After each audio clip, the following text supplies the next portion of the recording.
Nous allons débuter sans tarder la session avec donc une première partie épileptologie et une deuxième partie sommeil. Et donc j'ai le plaisir d'accueillir mon amie Louise Thivert de Nancy, qui est professeure de neurologie, nommée en 2014, qui va vous exposer quelques cas pertinents, mais qui ont posé des problèmes de diagnostic en épileptologie. Louise, tu as la parole. Merci Pierre. Bonjour à tous. Il est bientôt ce matin, mais je pense essayer de vous réveiller quand même. Alors, j'ai choisi une thématique qui peut vous sembler un peu fastidieuse, mais elle me semble pour tous essentielle dans votre pratique au quotidien.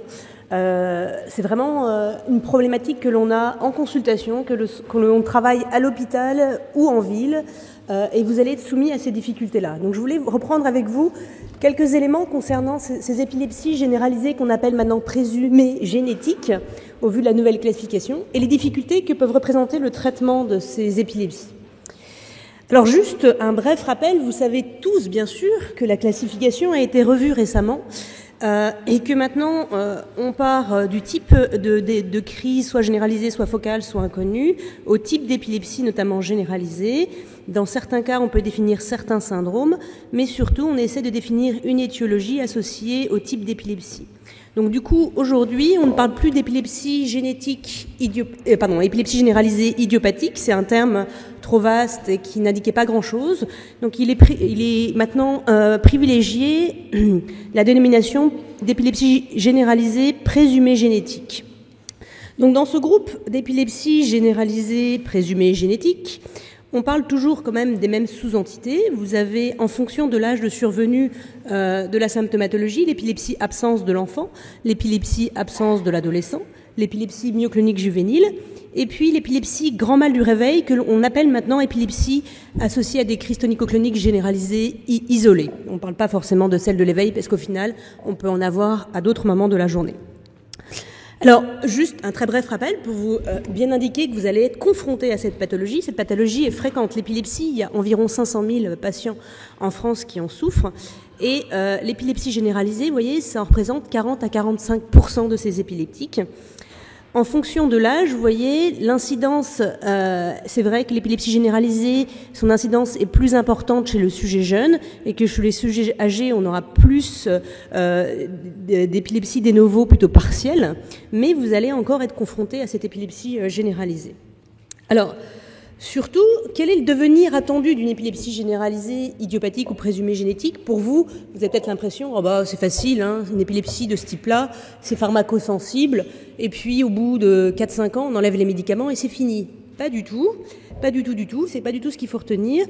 Les patients qui vont être guéris à terme en enlevant le traitement, il n'y en a pas tant que ça. La majeure partie sont des patients qui vont souffrir du syndrome d'épilepsie absence de l'enfant, et encore pas tous. C'est surtout si les absences disparaissent avant la puberté, si l'épilepsie démarre surtout après 4 ans, si elle a démarré avant, c'est un facteur péjoratif, et s'il n'y a pas de crise tonico-clonique généralisée associée à ce syndrome. Mais autrement, c'est vrai que c'est ce type d'épilepsie généralisée qui va plutôt évoluer favorablement. Par la suite, les autres types, c'est extrêmement variable et les indices bibliographiques sont extrêmement variables sur le pronostic de ces épilepsies-là, probablement parce que il y a certainement des sous-types avec des facteurs de gravité au sein de chaque forme qui viennent noyer un petit peu les informations. Mais globalement, ce qu'il faut retenir, c'est que vous voyez, vous avez entre 10 et 30% de patients maximum qui vont pouvoir être libres de crise sans traitement à la fin de leur vie.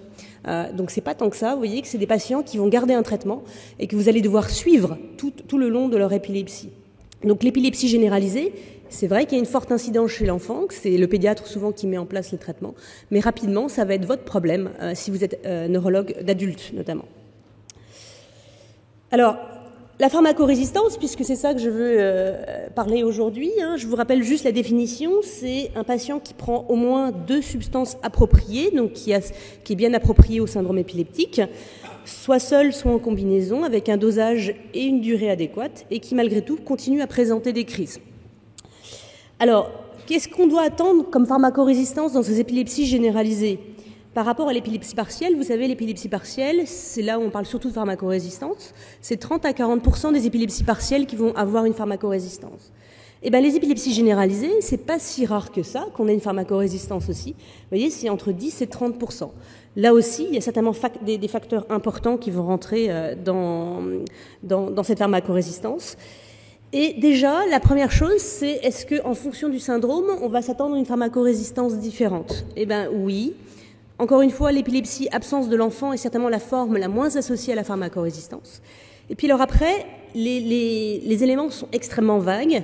Probablement que l'épilepsie avec crise tonico-clonique généralisée a un peu moins de facteurs de pharmacorésistance, entre 5 et 30%. Mais ensuite, l'épilepsie absence de l'adolescent et l'épilepsie myoclonique juvénile partagent les deux ce risque de pharmacorésistance entre 10 et 40% selon la littérature. Alors, quels sont les éléments pronostiques défavorables? Ça, je vous conseille d'avoir ça en tête quand vous avez un patient qui est devant vous, qui présente une épilepsie nouvellement diagnostiquée, et d'identifier tout de suite si vous avez des éléments défavorables au devenir et au pronostic de son épilepsie. La première chose, c'est qu'on va avoir des indices sémiologiques. Évidemment, si vous avez des absences un petit peu atypiques, c'est-à-dire des absences avec des myoclonies palpébrales, je vais vous en montrer juste après. Donc c'est un patient qui va présenter une absence et des petites secousses palpébrales, souvent associées à ce qu'on appelle un syndrome de Givens. Ça va être un élément plutôt défavorable avec un risque de pharmacorésistance. De la même façon, si vous avez des absences avec des petites secousses myocloniques segmentaires, ce qu'on appelle des absences un peu atypiques, là aussi, bien sûr, ça va être des éléments un petit peu défavorables. Dans le cadre d'une EMJ, un patient qui présente une épilepsie myoclonique juvénile, si ce patient présente des absences associées à son syndrome dans la première année, c'était des éléments également défavorables. Si l'épilepsie démarre avant l'âge de 5 ans et s'il a fait des crises fébriles dans l'enfance, ce qui voudrait dire qu'on est dans un cadre un peu génétique particulier d'épilepsie généralisée, ce sont des éléments péjoratifs.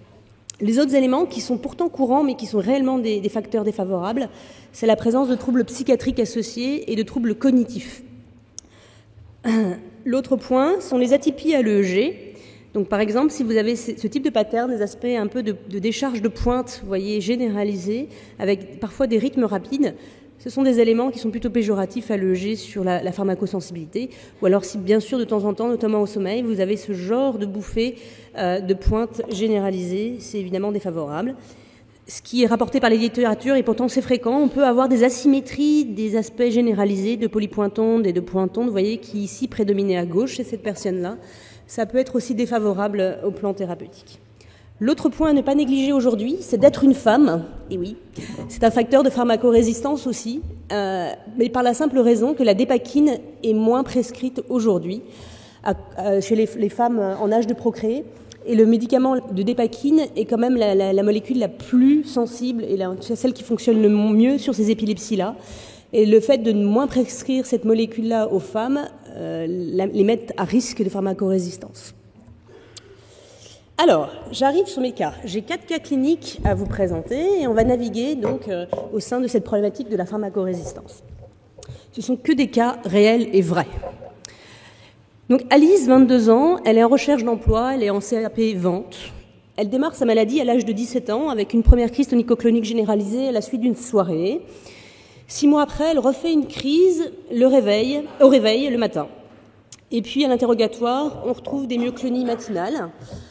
Elle est vue donc à la suite de cette deuxième crise en consultation. Vous faites un EEG et vous retrouvez ces éléments ici que je vous décris, c'est pas le lieu ici.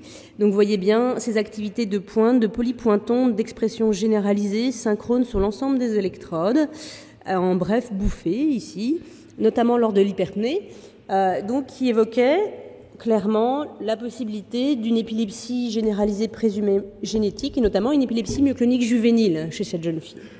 Donc classiquement, elle a 22 ans, finalement, vous mettez un petit peu de lamotrigine progressivement à 100 mg par jour. Alors on peut se dire que la lamotrigine, attention, il y a un risque d'aggravation des myoclonies, c'est sûr, mais finalement ces myoclonies vont plutôt mieux, mais par contre, il persiste des crises tonico-cloniques généralisées tous les 3 mois. Donc vous dites la lamotrigine peut-être n'est pas adaptée, on va modifier après une augmentation initiale de la lamotrigine, ça ne marche pas, donc on modifie, on met du lévétiracétam qui est bien adapté à l'épilepsie myoclonique juvénile, notamment sur le versant myoclonique et sur les crises tonico-cloniques généralisées. Vous la mettez à 1 g par jour Et là, on vous appelle avec des majorations de crise en fréquence. Elle est vue aux urgences 3 fois en 1 mois. Le traitement est augmenté par les urgentistes à 2 grammes par jour. Et là, le médecin traitant vous appelle parce qu'elle ne sort plus de chez elle. Elle présente des crises tonico-cloniques généralisées régulières et des myoclonies. Et la dernière crise qu'elle a présentée était au supermarché près de chez elle, encore la veille. Donc le médecin traitant l'a mise sous urbanil, clobazam, 5 mg x 3, il y a une semaine, et la famille n'en peut plus, elle est très inquiète. Alors du coup, vous la voyez en urgence, consultation d'urgence forcément. Et là, une description de la famille, elle crie, donc les crises, elle crie, elle tombe, elle fait des mouvements des jambes et des bras, mais surtout à droite au début. Les yeux se retournent, elle bave, elle gémit, elle a une respiration bruyante, ça dure longtemps, peut-être 10 à 15 minutes, parfois plus. Et elle peut rester comme endormie pendant 1 heure après la crise, et elle peut perdre les urines durant la crise. C'est au moins 1 fois par semaine. C'était au réveil, maintenant ça peut être en journée n'importe quand. Et puis, elle peut plus rien faire, et elle peut également avoir des traumatismes. Elle a eu une plaie de l'arcade sourcilière, des ecchymoses. Et donc elle prend Keppra 2 grammes par jour et Urbanil 5 mg x 3. Alors, c'est embêtant, hein, il y a vraiment un retentissement important là des crises.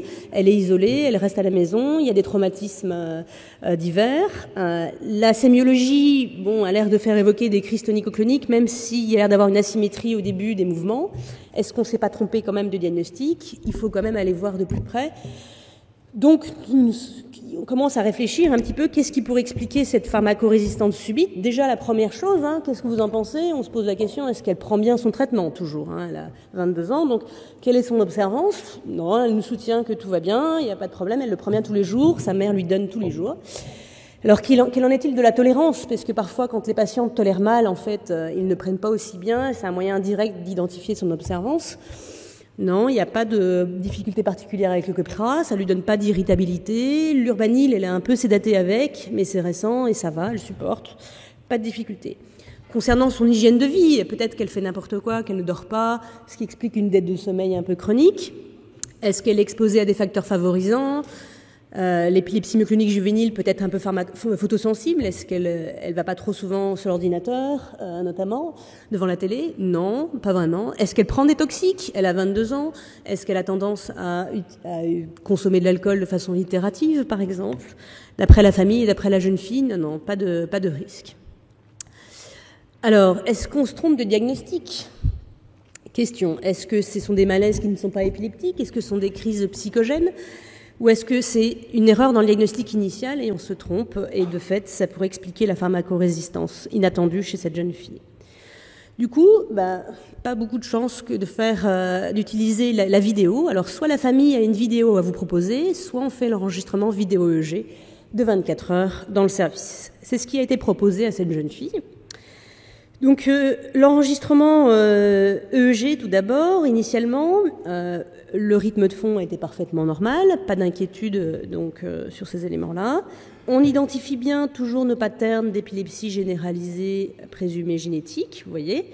Donc il y a effectivement il y a bien le bon syndrome, on est bien dans une épilepsie généralisée présumée génétique. Et puis on enregistre un épisode.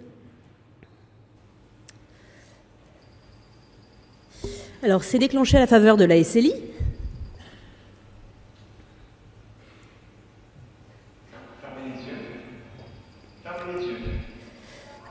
Donc, vous voyez, vous identifiez quelques secousses de la tête vers la droite.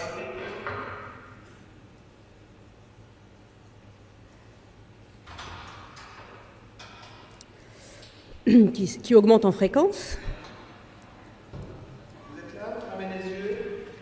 Donc elle ne répond plus, elle n'effectue pas les gestes demandés par l'infirmier. Pas de mydriase. Vous voyez que les secousses envahissent le membre supérieur droit.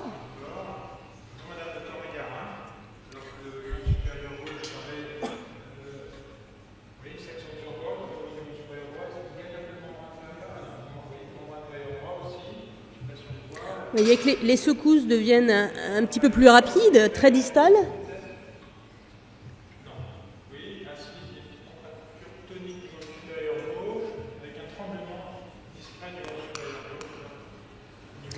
avec une attitude un petit peu raide en opistotonos et puis des mouvements du bassin là que vous voyez, avec des secousses des 4 membres, une attitude en flexion tonique des membres supérieurs, une respiration qui devient bruyante.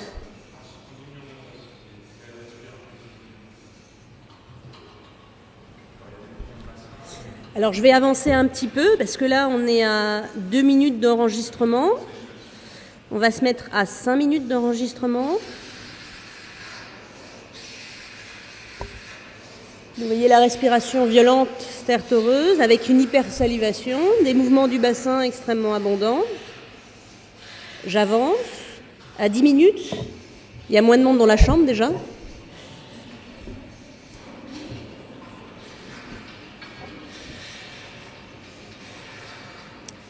À 15 minutes. Bon, je vais arrêter là parce que ça va durer 1 heure. Voilà. Alors, qu'est-ce que vous en pensez? Où est-ce qu'on en est? Qu'est-ce qui peut expliquer la pharmacorésistance de ces jeunes filles ici? Qu'est-ce que vous en pensez? Qu'est-ce que c'était que cet élément-là?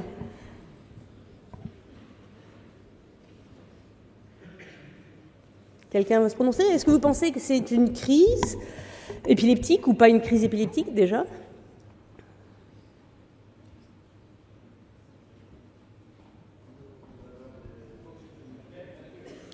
Donc une crise psychogène non épileptique? Oui, sur quels critères tu vas évoquer ça?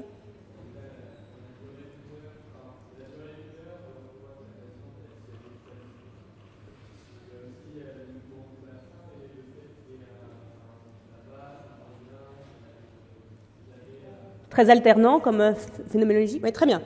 Donc effectivement, là, je pense que pour tout le monde, c'était assez évocateur. Enfin, c'est pas toujours évident.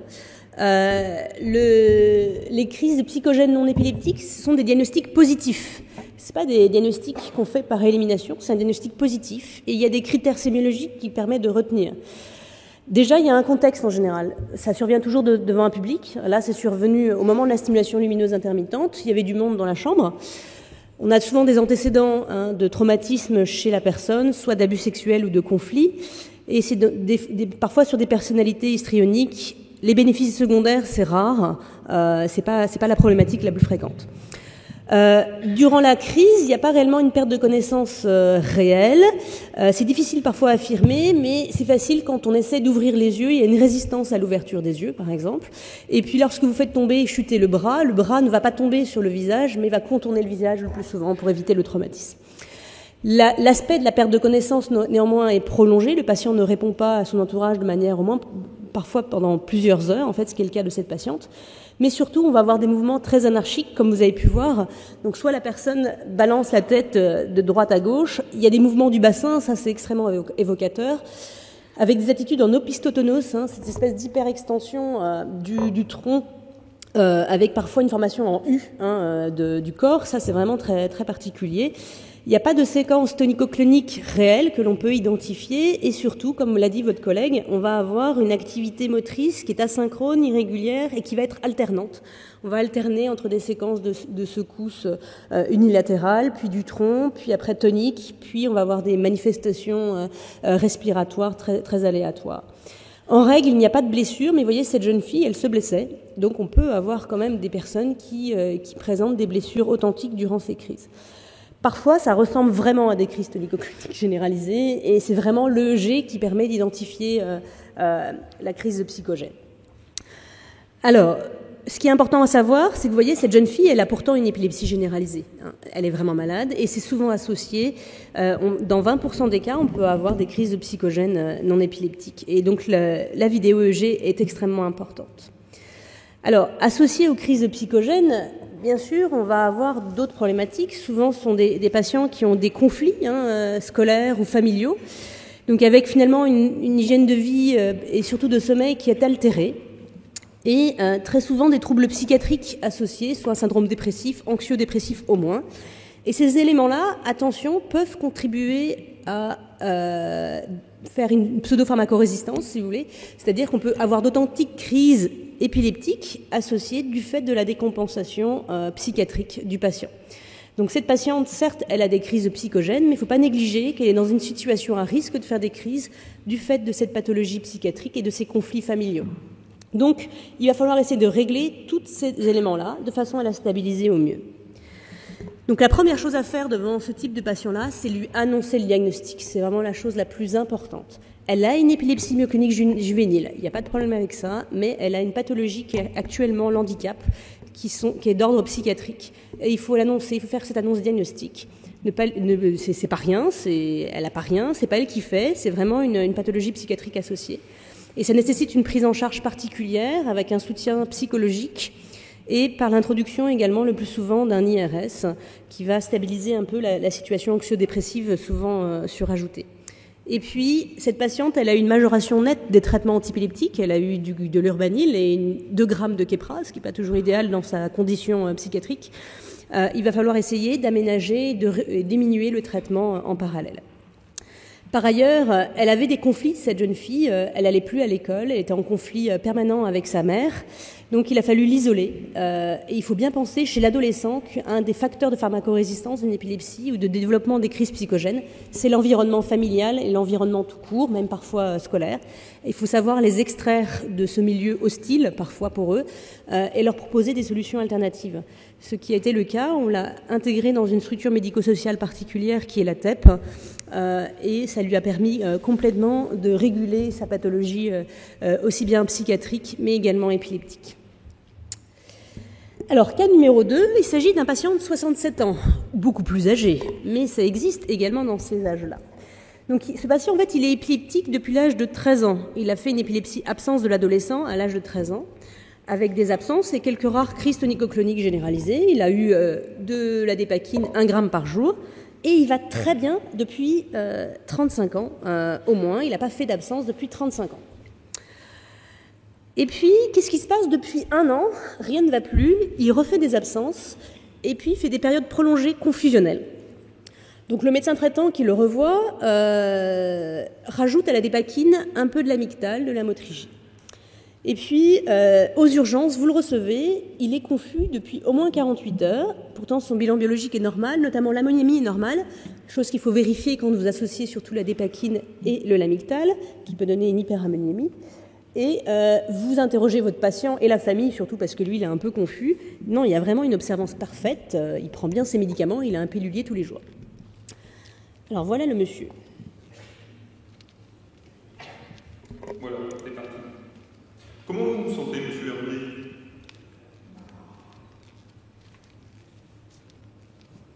Alors, ce monsieur est très autonome, hein, il lit son journal, il fait ses courses, tout va bien. Il est parfaitement normal, normalement.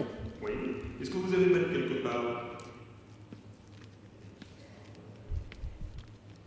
Non. Est-ce que vous pouvez me dire où est-ce qu'on est en ce moment?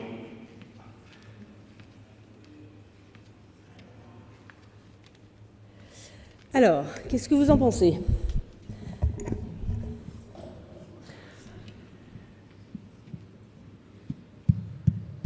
Est-ce qu'il s'agit là d'un syndrome confusionnel classique? Est-ce que vous le trouvez qu'il y a des stigmates de crise là? Est-ce que vous évoquez quelque chose d'épileptique devant ce patient ou pas?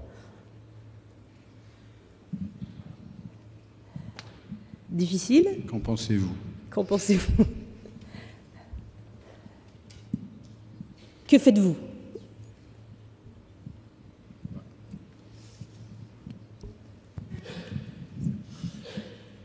On peut quand même se poser la question d'absence partielle avec un aspect de rupture du contact. Là, il a l'air de plus altérer son contact quand on lui pose la question que d'être réellement confus. D'accord. Alors, tu sais, la confusion, ce sont des troubles de vigilance, en fait, hein, rien de plus. Donc, effectivement, on n'a pas l'impression d'avoir des absences typiques avec une rupture de contact, avec une fixation du regard, mais on a l'impression qu'effectivement, sa vigilance est alternante, ce qui explique sa confusion, son ralentissement idéomoteur et l'absence de réponse adéquate. Donc, il y a effectivement un trouble de vigilance itératif. Et il faut savoir que les absences, notamment chez les sujets les plus âgés, se manifestent pas par des ruptures de contact pleines et entières, comme on peut voir chez les plus jeunes. Et ça peut tout à fait se présenter sous cette forme confusionnelle. Donc, à juste titre, il fallait faire un EEG chez ce patient. Et en fait, ce que vous voyez, c'est qu'il était en état de mal-absence, avec ces aspects de polypointonde généralisés en permanence. Ça faisait 48 heures qu'il était dans cet état-là, pas de problème. Vous voyez qu'après une ampoule de Rivotril, tout va bien, il a totalement récupéré et on retrouve toujours ces quelques petits patterns d'épilepsie généralisée sous-jacente. Alors, qu'est-ce qui lui arrive à ce petit monsieur pour qu'il décompense d'un coup? Alors que ça faisait 35 ans qu'il n'avait pas fait de crise. L'observance, pas de problème. Tolérance, il n'y avait aucun souci. L'hygiène de vie, il n'avait pas de conflit scolaire, lui, il n'y avait pas de souci. Il ne prenait pas de toxiques. Il n'y a pas de troubles psychiatriques ni cognitifs. L'erreur diagnostique, son syndrome est quand même très connu depuis le début, il est très pharmacosensible au départ, donc c'est étonnant. Donc on va se poser la question, surtout chez le sujet âgé, est-ce qu'on n'a pas eu des thérapeutiques aggravantes? Alors, les thérapeutiques les plus aggravantes, c'est les prises de tramadol, par exemple, d'antalgiques, ou également d'antibiotiques, ou de neuroleptiques, de psychotropes. Non, il n'a pas eu ça. Sur son ordonnance, il n'y a pas ça. Est-ce qu'il y a un sevrage en benzo, un benzo un peu camouflé qui a été arrêté brutalement? Non, a priori. Alors, est-ce qu'il n'a pas eu des thérapeutiques antiépileptiques qui aggravent ce type de syndrome? Vous savez que, par exemple, la carbamazépine, le scarbamazépine est aggravante. Alors, on va regarder son ordonnance. Son ordonnance, dépakine, ok, lamotrigine, donc ça avait été introduit par son médecin traitant, aspirine, Présil, oméprazole, simvastatine, prégabalin, qui a été introduit parce qu'il avait des douleurs aux jambes. Qu'est-ce que vous en pensez? Qui est le responsable?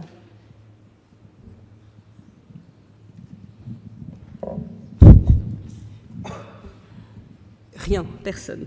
Si, attends, laisse réfléchir la salle. Prégabalin, ouais, exactement. Le prégabalin, donc le Lyrica, est un des traitements qui aggrave l'épilepsie présumée génétique. Ça peut donner des états de mal absents, ça peut donner des états de mal myocloniques dans ces formes-là. Donc le Lyrica, on le prescrit larga manu dans les douleurs, dans les états aussi anxio-dépressifs, mais attention, ça peut aggraver des épilepsies qui sont parfaitement stabilisées par un traitement banal, ou même parfois des anciennes épilepsies guéries avec un arrêt de traitement et qui reprennent à la faveur de cette thérapeutique. Donc bien penser à regarder votre ordonnance. Donc là, c'est une publication extrêmement mondialement connue du professeur Thomas sur la question, donc je me suis permise de rajouter. Donc, vous voyez, ce patient-là, il avait effectivement un des facteurs aggravants ici, et donc il fallait arrêter le traitement. Le patient, on a arrêté progressivement le Lyrica, le EEG s'est normalisé, et tout allait bien. Sauf que 2 ans plus tard, ça rechute. Il refait encore un syndrome confusionnel, même état de mal non confusionnel, pas d'erreur de traitement. Là, on regarde, pas d'éléments qui puissent expliquer d'un seul coup cette pharmacorésistance.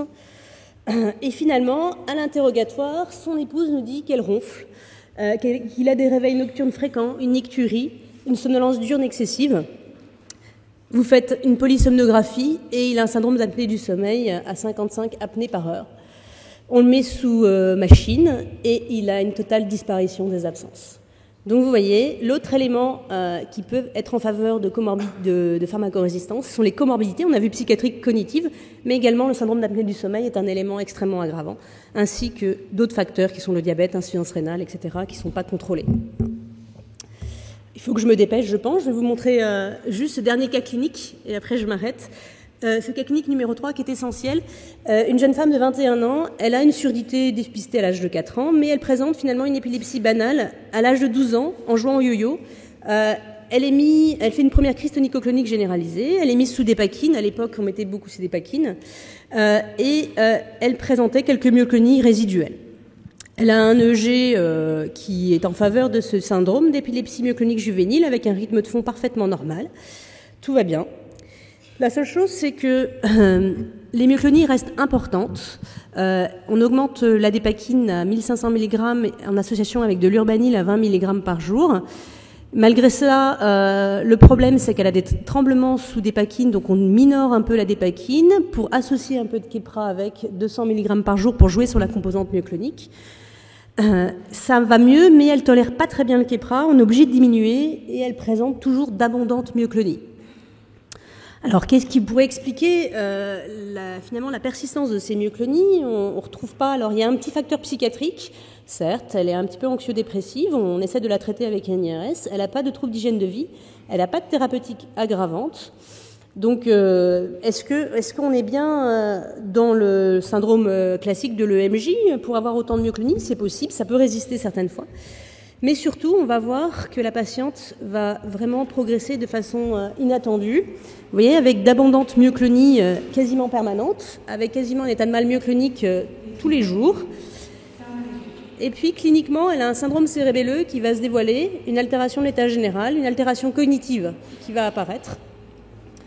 Et sur le EEG de contrôle, vous voyez que le tracé a beaucoup changé. Le rythme de fond est beaucoup plus ralenti. On a toujours ces patterns d'expression généralisés, mais on a surtout un rythme de fond qui tombe à 6 cycles par seconde.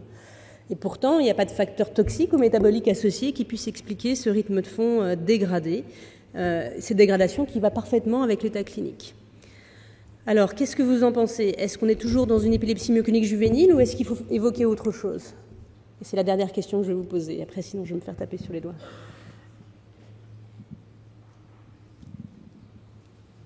Devant la progression clinique, la dégradation, l'apparition d'un syndrome cérébelleux, on pourrait envisager un diagnostic d'épilepsie myoclonique progressive sans présumer de l'étiologie, un Overy-Schlumberg ou quelque chose. Tout à fait. Alors voilà, c'est ce que j'attendais.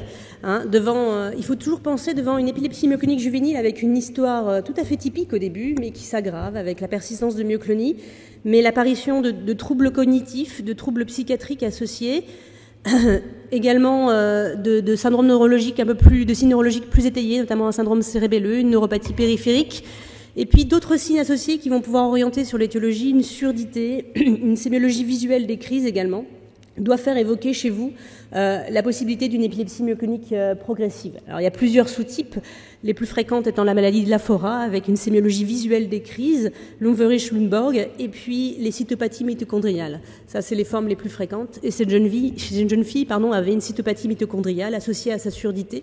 Elle avait un MERF et elle est malheureusement décédée. Donc vous voyez, c'est pas du tout la même cinétique. Donc il faut y penser devant une EMJ résistante. Et l'EEG est une aide précieuse. Voilà, je vais arrêter là. J'avais un autre syndrome, mais que je ne vais pas évoquer avec vous. Il s'agissait d'un syndrome de De Vivo, mais ce n'est pas la problématique. Donc, juste pour conclure, donc l'épilepsie généralisée, présumée génétique, c'est une situation que vous allez rencontrer, aussi bien chez les enfants, chez les adultes et chez les âgés. C'est une maladie chronique. Et peu d'entre eux vont pouvoir être libres de traitement, donc vous allez devoir les suivre. Il y a une pharmacorésistance de 10 à 30%, ça va dépendre de la forme, et ça va dépendre des comorbidités psychiatriques et cognitives notamment. Mais les cas de pseudo-pharmacorésistance sont très très fréquents, vous allez rencontrer ça. Il faut vous poser les questions, pourquoi mon patient est pharmacorésistant, c'est bizarre. Et il faut vraiment faire une analyse très précise, une anamnèse très précise, éventuellement vous aider des vidéos et des EEG prolongés. Mais il faut vous aider vraiment de la trame que je vous ai donnée pour essayer d'étayer toutes les causes de cette pharmacorésistance. Voilà.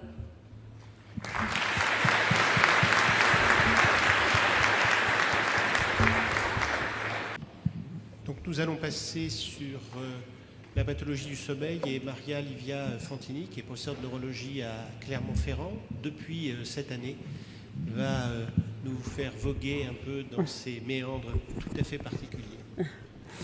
Bonjour à tous. Merci aux organisateurs de m'avoir convié à vous parler du sommeil. Merci à ma collègue qui m'a précédée pour avoir mis en évidence l'importance d'une prise en charge globale, surtout chez les patients neurologiques, qui inclut le sommeil, un interrogatoire du sommeil. Vous avez vu l'importance de dépister certains troubles qui sont aggravants pour l'épilepsie et pour les maladies cardiovasculaires.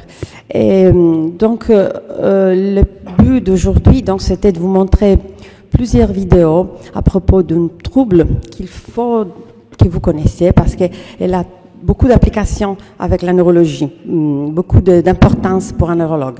Excusez-moi, Je m'éparpille pas trop. Donc, le but, c'était pas de vous, disons, de vous présenter des cas controversés, des cas compliqués, mais plutôt, on s'est dit, bon, au vu du fait que le sommeil, parfois, n'est pas, disons, ce que vous rencontrez à tous les jours, malheureusement, c'est-à-dire la formation d'un interne, aujourd'hui, peut-être, est un peu dishomogène sur le point de vue du sommeil. Il y en a qui sont exposés sûrement à des troubles, à un enseignement du sommeil, il y a un labo de sommeil, il y en a d'autres peut-être qui rencontreront pas forcément voilà, ces problématiques. Donc, j'essaie donc de vous donner une vision générale. Et tout d'abord, donc, de commencer par quelque chose de très, très général. Donc, un petit rappel sur le sommeil. Vous savez bien tous, probablement, donc, on a deux types de sommeil, un sommeil lent et un sommeil paradoxal. Et que ce sommeil est distribué de façon un peu dishomogène dans la nuit. Donc, vous endormez un sommeil lent léger et vous progressez vers un sommeil profond avec une activité lente.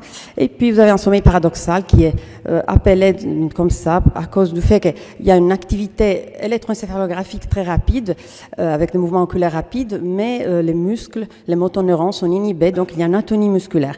Ce sommeil paradoxal se répète à tous les cycles de sommeil, mais il est très abondant en fin de nuit, alors que le sommeil profond, lui, il est pratiquement présent que dans les 2 ou 3 premiers cycles.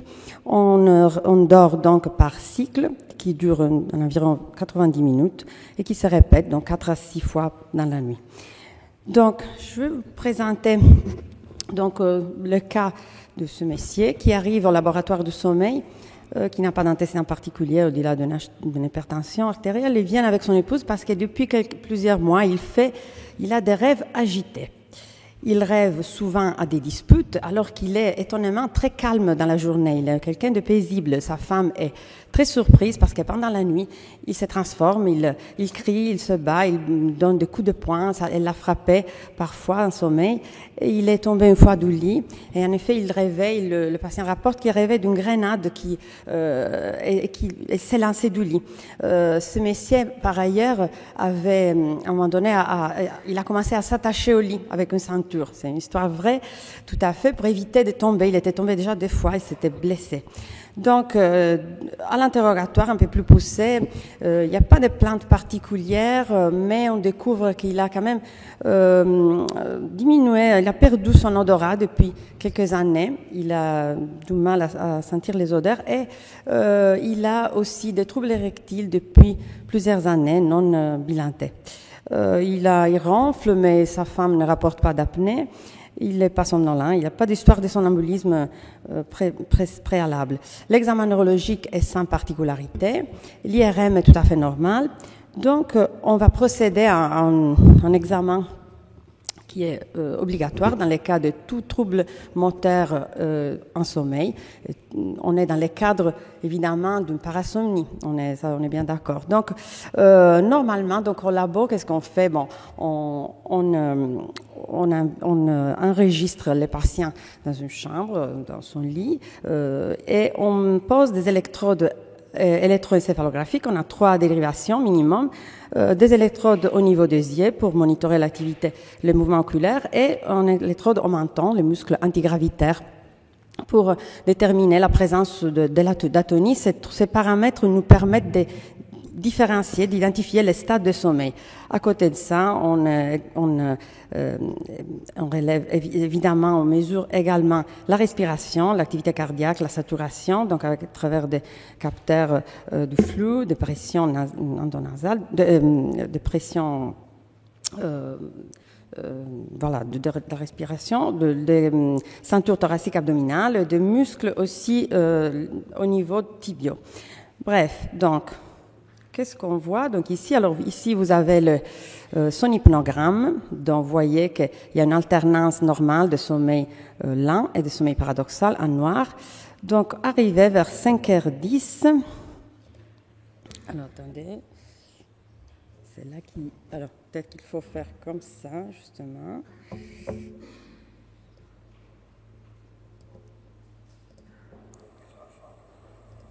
Attendez, parce que...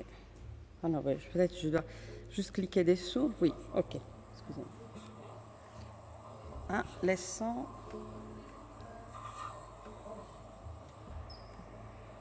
Eh oui, il y a les sons. Le son, c'est lui. Attention, laissez, coupez-le parce que ça va faire un crack. Hop, voilà, c'est bon. Là, peut-être qu'il faut baisser.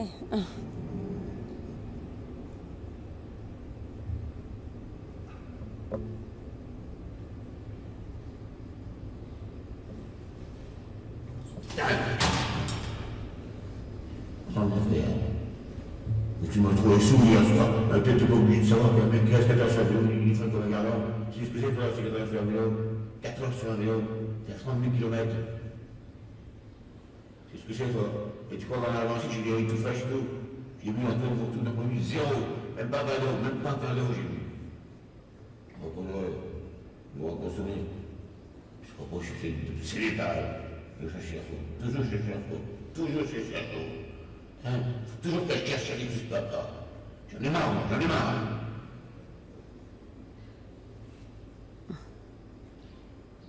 Elle disait, je ne sais pas si ça l'entendait bien, elle disait, même pas un verre d'eau, je bois même pas un verre d'eau, j'en ai marre. En tout cas, ça avait l'air de se disputer avec quelqu'un, de discuter de façon animée.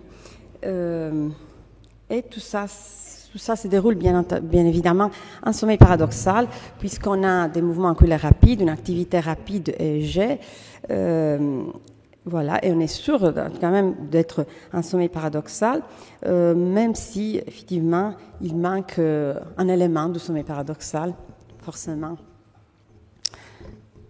qui nous permet. Bon, je vais vous montrer le deuxième épisode dans le cycle suivant. Alors vous voyez, il y a des gesticulations, il pointe du doigt. On a vraiment l'impression qu'il est en train de rêver quelque chose.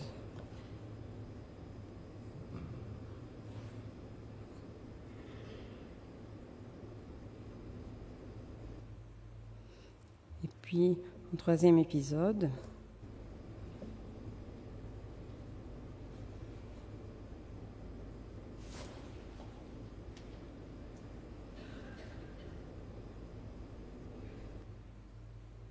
Ok, donc je crois que c'est assez facile. Qu'est-ce que vous évoquerez en premier?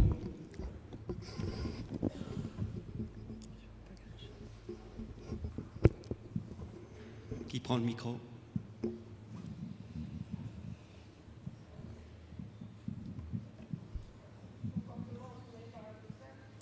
Oui, ok.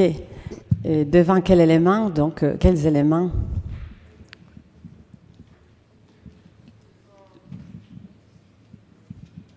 Une activité motrice qui survient en sommeil paradoxal avec quelqu'un qui crie, qui peut être avec des rêves très agités, productifs, et puis peut-être un contexte précurseur d'une maladie de Parkinson ou d'une synucléopathie. Oui, voilà. Très bien, exactement. Voilà, donc on est bien dans ce cas-là, donc on est bien dans un trouble du comportement en sommeil paradoxal. Je vous rappelle les critères diagnostiques. Alors, il s'agit d'épisodes de vocalisation ou de comportements moteurs complexes, parfois violents. Pas toujours violents, et ça c'est à souligner. Ça peut être aussi, comme vous le verrez dans d'autres vidéos, ça peut être de comportements, même des rires, des fois, le patient peut rire, peut s'amuser. Et pendant le sommeil, évidemment les épisodes surviennent en sommeil paradoxal, donc il est important de les enregistrer. Absolument. Et disons, et l'histoire aussi suggère que ça soit un sommeil paradoxal. Pourquoi? Parce qu'effectivement, on a l'impression qu'il vit un rêve, et puis parce que les épisodes surviennent pas tout de suite au début de la nuit, à l'endormissement, mais plus loin dans la nuit, vers la moitié fin de la nuit. Donc ça suggère effectivement la survenue d'un sommeil paradoxal. Et évidemment, la polysonographie, vous avez un élément très important qui est la perte de l'atonie musculaire. On a dit donc l'atonie musculaire, c'est les troisième caractéristiques de sommeil paradoxal. Chez ces patients, en fait, ils ont et je le montre. Donc, ils ont perdu la capacité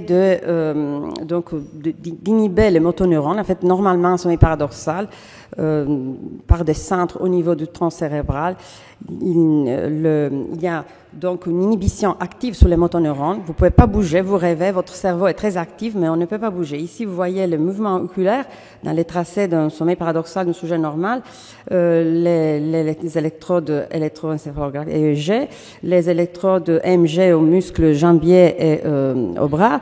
Et ici, vous voyez l'EMG du menton qui est quasiment plat. En fait, on ne voit pas d'activité, alors qu'ici, dans les cas d'un sujet avec TSSP, même sans nécessairement avoir de mouvement, vous avez une activation du muscle MG et aussi de l'activité phasique au niveau de membres. Donc, vous avez bien dit, donc, de façon très caractéristique et de façon un peu encore pas trop expliquée, ces patients ont des rêves typiquement, ils rêvent à des épisodes de lutte, de dispute. Le rêve typique est que le sujet est attaqué par un inconnu ou un animal, il doit réagir, il doit se défendre ou défendre ses proches. C'est étonnant qu'il s'agit de patients, effectivement, on a mis en évidence cet aspect normalement, c'est des patients tout à fait paisibles, même, voire même un peu apathiques, justement. Et donc, ils se transforment complètement. Donc, dans les rêves, ils ont cette activité. Dans le fond, il s'agit d'une activité type fight or flight. Donc, soit ils luttent, soit ils s'échappent, ils se sauvent. Par contre, des rêves agréables sont aussi possibles. À la différence, différemment de son embolisme, vous avez vu dans les vidéos, et vous allez voir encore, les yeux sont fermés. Ça se passe donc, le patient a vraiment l'air de dormir. Et par contre, dès qu'il est réveillé, il n'est pas confus, comme c'est le cas d'un somnambule.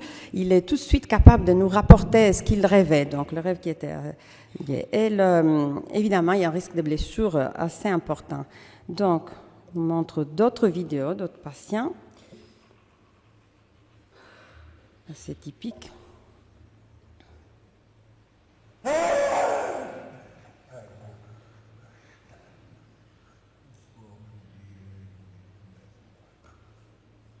J'ai mis ce qu'il dit, parce que le son, donc il dit bâtard, bâtard, cochon, on entend ça. Donc, on a vraiment l'impression qu'il dispute avec quelqu'un. Et vous imaginez, évidemment, s'il y a un partenaire à côté, qu'est-ce que ça peut être dérangeant d'entendre des cris dans la nuit et de recevoir, évidemment, des coups. Ça, c'est un autre cas. Alors, par contre... Je crois qu'il est... Oui,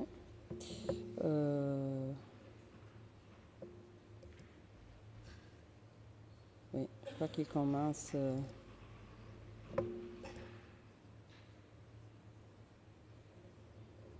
Bon, désolé, donc oui, ça commence un peu plus tard, mais ça va arriver.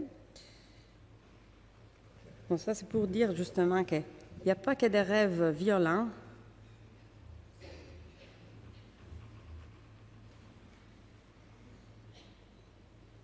Ça, c'est des patients enregistrés en Italie. Donc, il y a le discours en italien, j'ai mis la traduction.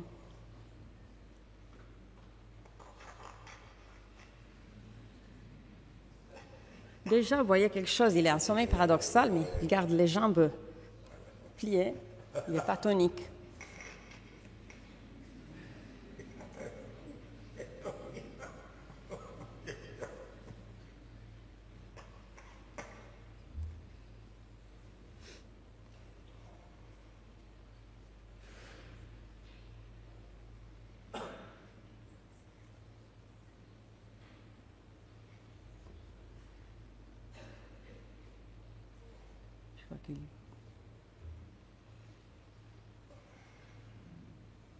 Ah oui, il avait dit, bon, alors on n'a pas entendu, il disait, tu vois comment c'est intéressant, bon, on n'y croit pas, on veut voir les faits. Donc il y avait toute une histoire, évidemment, qui s'est passée dans son rêve. Ça, c'est une femme. Alors, c'est plus rare chez les femmes, comme vous allez voir, mais c'est possible. Chez les femmes, alors, souvent, ça peut s'agir de cris et de vocalisation.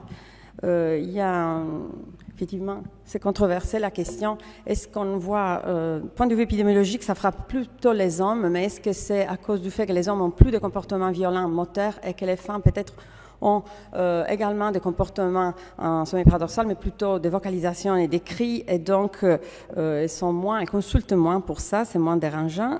Je ne sais pas pourquoi il ne veut pas. En tout cas, cette femme crie, elle met un cri très fort. Oui, voilà. Voyez.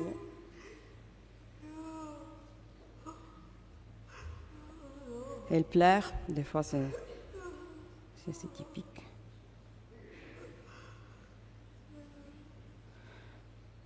Ok, alors je voulais quand même préciser, attirer votre attention. Donc il existe plusieurs formes. Alors il existe un trouble de comportement sommeil paradoxal idiopathique qu'on retrouve chez des patients, point de vue neurologique, complètement intègres, qui n'ont pas de signes neurologiques. La prévalence estimée, on ne la connaît pas en fait, mais on estime 0,5% de la population générale. Il faudrait enregistrer des nombres conséquents pour pouvoir répondre à cette question, parce qu'elle est quand même rare. Par contre, vous la retrouvez de façon très très fréquente dans les malades atteints des alpha-synucléopathies. Donc on compte environ, ça touche environ 50% des malades parkinsoniens. On le retrouve à 90% chez l'atrophie multisystématisée et 90% également de démence à corps de Lewy présente ce trouble. Donc finalement, en 2017, le TSSP est devenu rentré dans les core features de la démence à corps de Lewy. Ça, c'est très important. Donc vous avez besoin de ces symptômes et quand vous l'avez, donc vous avez vous pouvez poser un diagnostic avec les autres évidemment signes, les hallucinations et les fluctuations cognitives. Et en dehors de ces contextes dégénératifs, il est aussi possible de rencontrer des TSSP. C'est le cas de la narcolepsie, où les 50% de patients avec cataplexie présentent ça. Et on peut les retrouver aussi dans les troubles de stress post-traumatique. Également, ça peut être iatrogène. Alors là, c'est discuté. On peut le voir sous antidépresseurs, surtout SRI, mais ça, on discute. On ne sait pas si c'est une forme quand même c'est les SRI démasquent une situation neurodégénérative latente. Voilà. Alors, il faut savoir donc, je voulais donc attirer votre attention sur le pronostic. Justement, il faut savoir que ça a été identifié en 86 et que la première observation d'un développement de syndrome parkinsonien chez ces patients date de 96. Donc, on a des cohortes relativement jeunes. La cohorte le follow-up plus long, c'est de 15 ans. Et vous voyez donc, on sait actuellement qu'il est un des les prédicteurs plus puissants de maladies neurogénératives. Vous voyez ici les données de la cohorte de Montréal. On les a suivis pendant justement 10 ans, la première cohorte. On voit qu'à 10 ans, le 80% de ces patients, malheureusement, développent une alpha-synucléopathie. Environ 150 développent maladie de Parkinson, 50 une démence à corps de Lewy et ou une atrophie multisystématisée. Dans l'étude de Barcelone, ils sont allés plus loin, jusqu'à 15 ans, on trouve que les 90% développent une alpha-synucléopathie. Malheureusement, ces données nous laissent imaginer que donc l'existence de TSSP idiopathique peut-être est remise en cause. On étudie maintenant les patients en fait qui ne convertent pas. On s'aperçoit qu'à 20 ans, même s'ils n'ont pas converti en termes de signes cliniques, ils ont souvent des signes quand même, une date scan positive ou des petits signes, perte de l'odorat, des signes qui évoquent quand même un processus neurodégénératif sous-jacent. Alors, je voulais aussi attirer votre attention sur la TSSP dans la maladie de Parkinson. Il est quand même important de le connaître parce qu'il y a plusieurs évidences qui montrent que le parkinsonien avec TSSP représente un phénotype un peu plus sévère, différent. Donc, il est associé à une atteinte motrice plus importante ainsi qu'une atteinte non motrice. Et en particulier, on sait qu'il existe un risque de développer une démence très très élevée, de l'ordre de 50 fois plus importante que chez les patients parkinsoniens sans TSSP. En fait, vous avez une jolie étude qui avait montré tout cela, donc vous pouvez imaginer qu'il y a des implications aussi pronostiques chez ces patients. Alors il y a toute la problématique éthique d'annoncer ce risque aux patients, évidemment. Alors je voulais juste finir en montrant des vidéos chez les parkinsoniens. Ça c'est un patient parkinsonien. En gros, la sémiologie est la même, sauf que parfois les patients parkinsoniens peuvent avoir des symptômes plus faibles, plus légers. Donc ça peut être un peu plus difficile de les identifier. Vous voyez ici, c'est quand même toujours... Là c'était clair.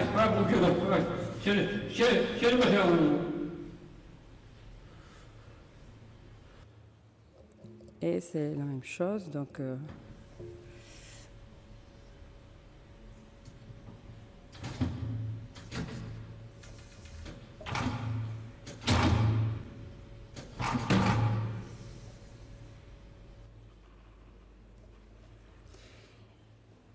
Et ça, c'est toujours un patient parkinsonien. Vous voyez alors là,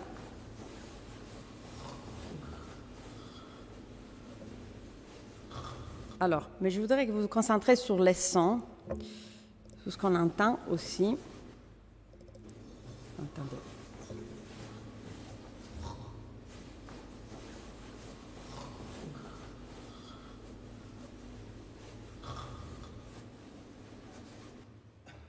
Et ici aussi.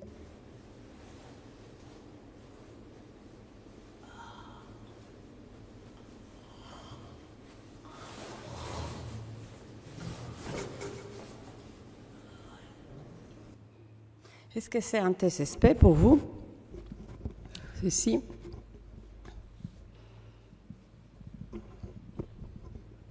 Est-ce qu'il peut être on est en sommeil paradoxal, ok. Bon, en fait. Bref, je ne vous ai pas montré l'hypnogramme.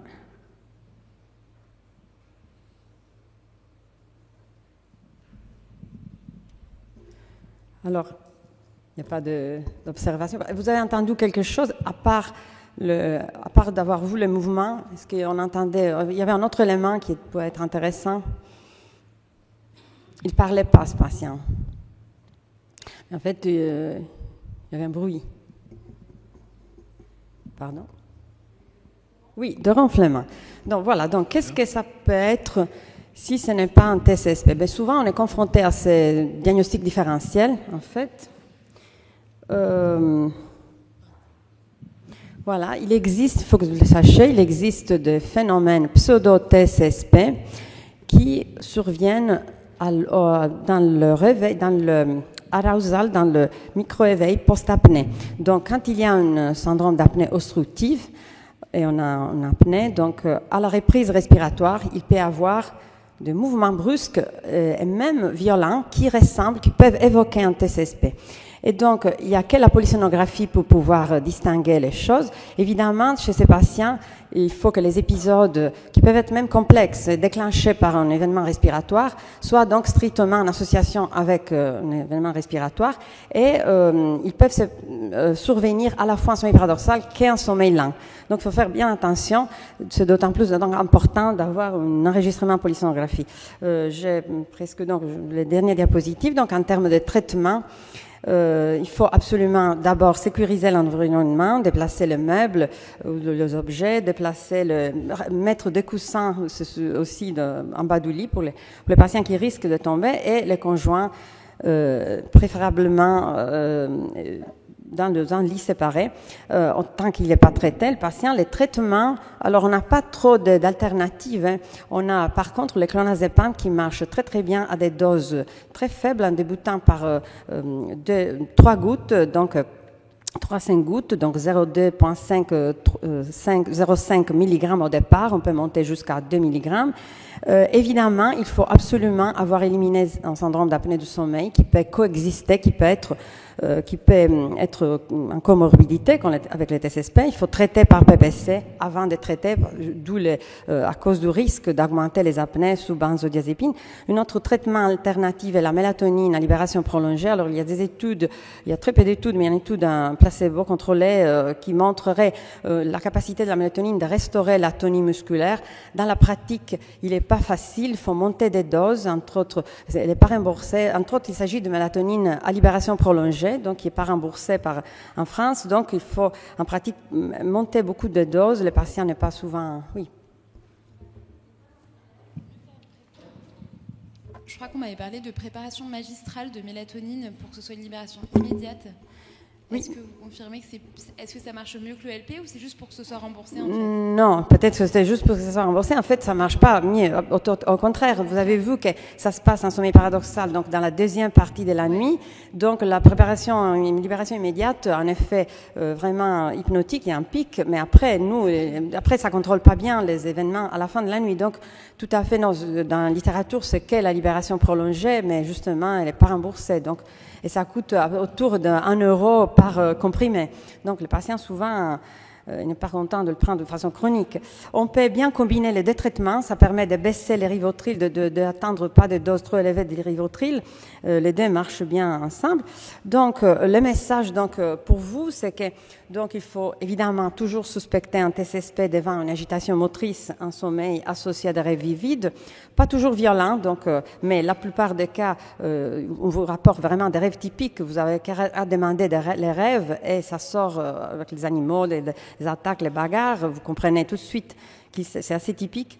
Ça se passe en milieu en fin de nuit, donc pas au début de la nuit, évidemment. Ça évoque d'autres diagnostics. Chez les hommes, également chez les femmes, après 50 ans, il faut le suspecter en premier, évidemment. La vidéopolisonographie est absolument nécessaire, obligatoire pour le diagnostic.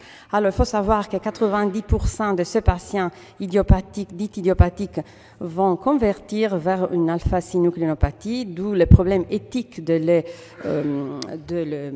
leur annoncer ça. D'ailleurs, ils vont sur Internet, ils voient. Maintenant, on ne peut pas plus cacher. Et puis, éthiquement, donc, il faut quand même voir avec eux, les informer. Évidemment, on nuance un peu. Peut-être on ne parle pas des 90%, mais on évoque toujours la possibilité. Autre élément, c'est le dernier, très important, selon moi. Il est retrouvé, d'où la forte association avec les synucléinopathies.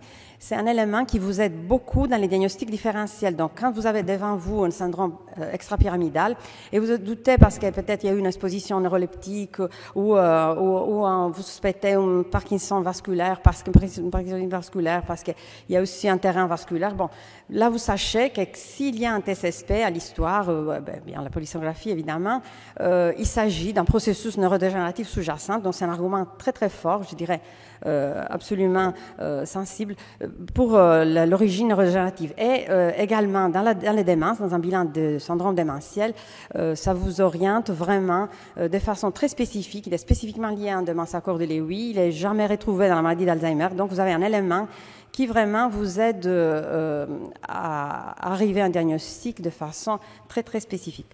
Voilà, donc remercie.